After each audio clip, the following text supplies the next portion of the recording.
was very thoughtful boy and very loving.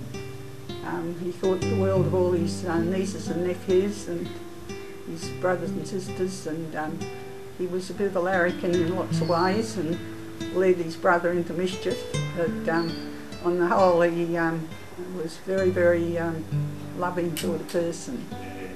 Yeah. Very compassionate. Yeah. He said he was married to his surfboard. You want to say something now? Tell us about it. Well, he was always buying cars, and he'd bring them down to my workshop and say, "Can you fix it up, Pop?" Dad. And he'd no sooner get that one done, he'd smash it up somehow. Sell it or something. Sell it, or then he'd buy another one. He never had a new car in his life. He used to just hope for the best, and if he wanted to go, he went to, drove down to the snowy mountains. And he was a carpenter by trade, and a very good one. And he drove down to the snowy mountains and built big lodges down there, and he went up to Thursday Island and built cottages up there for the Torres Strait Islanders, and he done just about everything that you could. He jumped out of aeroplanes and with the parachute, and he always wanted. He was a daredevil, really. He always wanted to do things that most people wouldn't want it to do, and I don't think there was very much in life that he didn't do, and do you think on the day that he thought it was a challenge to go in? Oh yes, he would have. 20 foot. It was 20-foot waves on this day of the cyclone, and that's the day he went in at the environmental park where he left his clothes, and right on the foreshores, and that was the last time he was seen. Was from the environmental park reserve, and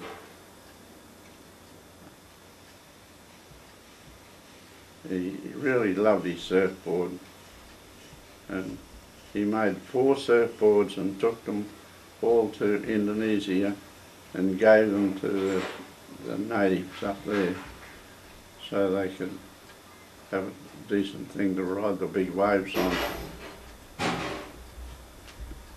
He liked the challenge of big waves.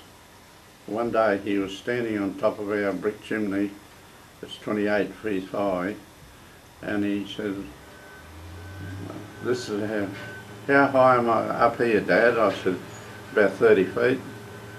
And he said, "Well, this is how high it'll be on a wave in Hawaii."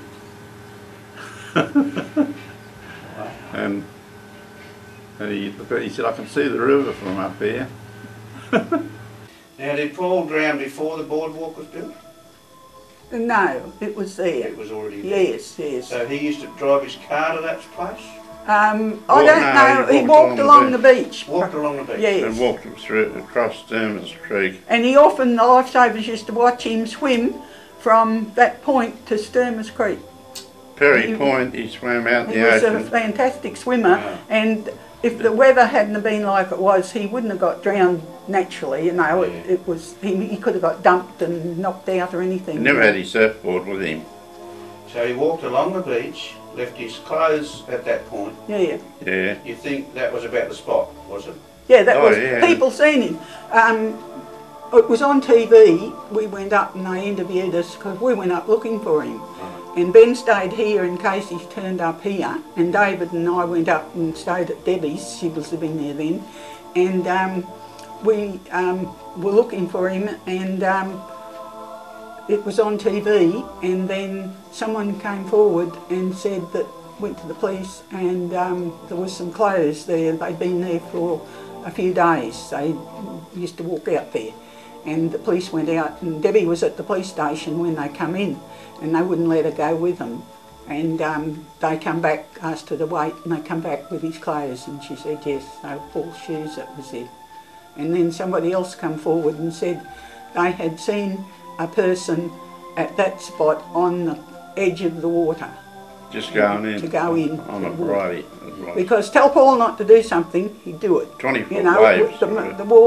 The beach was closed. He liked a bit of a challenge. Oh yes, that meant nothing to him, Yeah, the but beach now, being closed. That'd be all the more reason he'd go in the water. How did you know he was missing?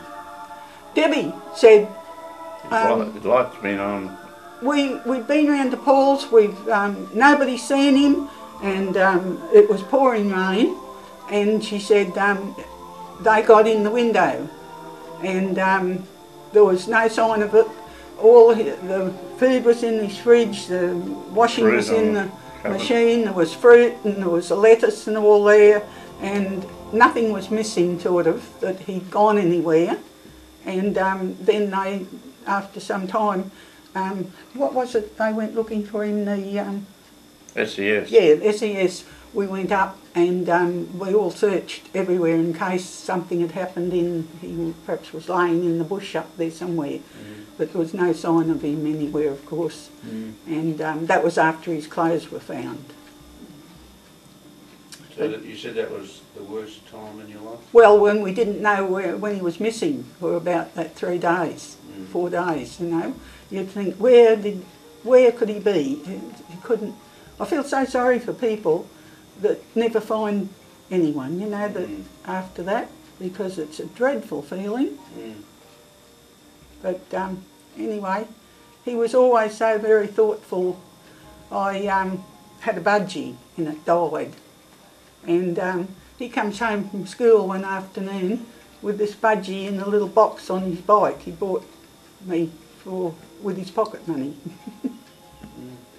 Yeah, he was very thoughtful. He bought you a new one? Yeah, he bought me another budgie. Yeah. Come home on the, wonder if it didn't die of fright, come home on the bike. Been in a little twins. box. Been twins, they were really special. And were they the youngest of your? Yes, I had 2 girls and I thought, oh, if we had one more, 3 kids, you know, I might get a boy. I didn't know I was going to get 2 at once, till 3 weeks before they were born. Were they identical? No, not at all. Not One at all. was dark, one was fair, and yet they were classed as identical born because I had 3 bags of fluid, and they were in one each, and one big bag of fluid and one after birth, and that is identical twins, but they weren't. One had brown eyes and one had blue eyes. Yeah, and completely different nature. And he was always the leader, Paul. Paul was the leader. Yes, he got David into all the mischief going. When they grew up together, were they good mates? Yes, Yeah. yeah. Oh, that's great. And then David got married and that sort of made things a bit different. Right. Because Paul said, she's not getting my brother. And I said, now you listen to me. I said, you've been going out with, what was the name? God, I can't think of it. For years. And he said, if he didn't marry her, he wouldn't marry anyone. And I said, now how would you like David to say that about you? Oh, so after I gave him a talking to, he had a different outlook. Right. And did he love his little nephews and nieces? Oh, did he ever? He was down here once, we were all having a party of some sort, and remember Baywatch used to be on TV? He had all the kids, 8 of the grandkids when they were little, all doing it in the pool. Oh, boy, was it a noise. And I said when he's going home up to Coolum, I said, Paul, you should have got married and had children. Oh, don't be funny, Mum. He said, I can leave all this lot behind. Yeah. And bought each of the grandchildren a present, wrapped it, put their name on, and had them in a bag up there ready for Christmas. It must have been nearly Christmas. Yeah. He was 40. He'd be 51 now if he was still here. Next month would be birthday, 14th of August. They were all brought up here, the kids. This was their home, Yeah. always. Yeah. It's been a sad time.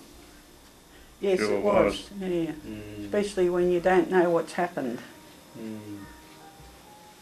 And the police do an inquiry? Or? Oh yes, they Where to go to the court.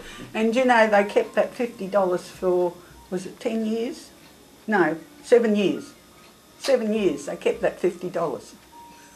Isn't it stupid? Is it ridiculous? Eventually they gave it back to you? Yes, they had an inquiry after 7 years. They had a sort of closure to say that he was gone, and we had to go to the court hearing up there. And I paid 2 weeks rent in advance when he was missing, and in case he'd come back, gone to Western Australia, or you never know what he might do. And when he didn't turn up, well, after he hadn't prepared anything to do the moonlight flip. No, there was nothing missing in his unit or anything. So his wallet and his cards were all there? Yes, everything was there. Yeah. Tell us about the name Smiley. Well, we didn't give it to him. His friends did up there. He was well known. Everyone knew him in Coolum. And he had a beautiful smile, which you'll see with the photos I've got in there. And, He'd help anyone. He was always very helpful. When he was a kid, if I was out and I hadn't come home, he'd take the washing off the line for me and things like that. And he was always very helpful. Led his brother into all sorts of mischief. On the back I've written on this, praying for Paul Smiley Stones, Paul Smiley in brackets, who was last seen at Coolum Beach on the 21st of the 5th month, 99. 99, age 40 years. Yeah, that was his passport photo, that. That's great. I'll make a cup of tea, I think. Yeah, that's a good idea.